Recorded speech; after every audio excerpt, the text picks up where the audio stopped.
My great-grandfather Solly moved to South Africa in 1915. He came from Eastern Europe and in particular Lithuania. He was living on the Lithuanian-German border, and he left Eastern Europe because of the great pogroms of that era by the Russians and then the Germans. When he got there, he found that South Africa was different than Lithuania. South Africa was an English-speaking country, whereas Lithuania was a Lithuanian, Yiddish, German, Russian kind of society. It was typically Eastern Europe with small towns and very old country type of living, whereas South Africa was an African society where many of the people spoke English. They didn't understand any of the Eastern European countries. And so for those people who came to South Africa from Eastern Europe, it was a huge culture shock. In South Africa, Solly worked as a wholesalesman. Solly married Esther Sheen and had my grandfather Julius, my great-aunt Pauline, and my great-uncle Gerald. My grandfather lived in a time where there was lots of racism towards blacks, and it was difficult to express what was on your mind. In South Africa, it was a fascist society where there was discrimination against the black people, and us white people, if we protested or said anything against it, the secret police, who are fascists, would come and take you away and put you in jail without a trial. And the families would not know where you were because they would not tell anybody what had happened to you. I have a memory of one of the people who worked for us. We had a maid and what was called a garden boy. And one day the maid's son was swimming in our pool, which was against the law. We could have been arrested and they could have been arrested too. And I remember my parents being anxious, but still wanting to give the little boy an opportunity to swim in the pool. In South Africa, Jews were very close. Being Jewish was a wonderful experience because there was a very small, close Jewish community, and many of the Jews knew each other, and we were all proud to be Jewish and very pro-Israel. The Jews were very pro-equal opportunity and equal rights for the blacks, and the Jews were against the separation or apartheid, and the Jews were very democratic, or as they are in many in America, and so they were very opposed to the system that was in place.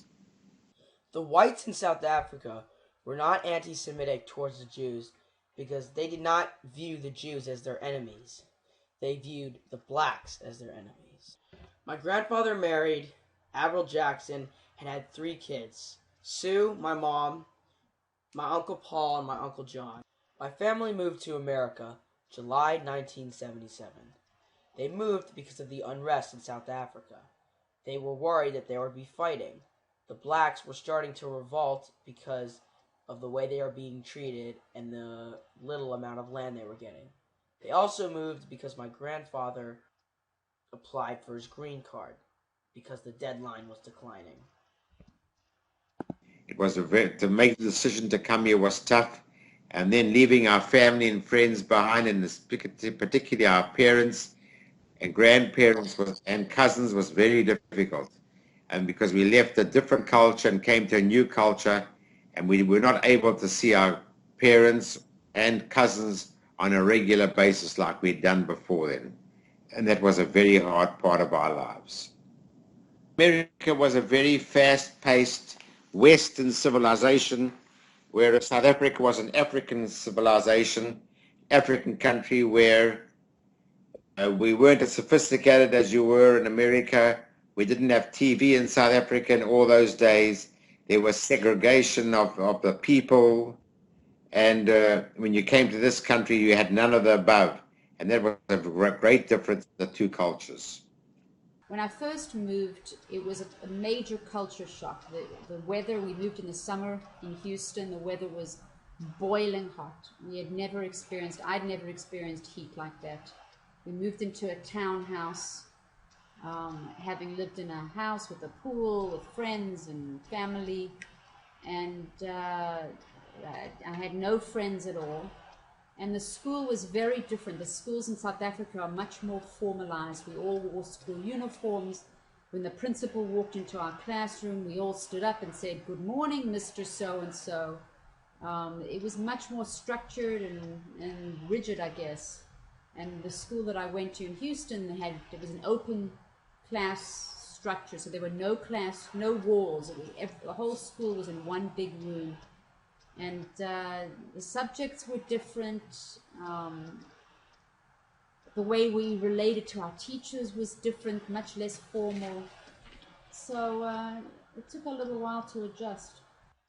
The Jewish life in America was also different.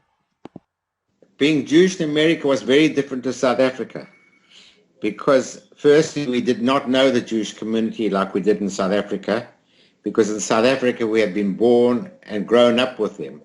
Whereas in America, it was a cultural shock because we didn't really speak the same background as them. We had different background. And so for the first 5 to 8 years, it was very difficult for us to integrate into the system because our customs were very different. My grandfather succeeded by using his skill as a doctor to support our family and teaching his kids how to work hard.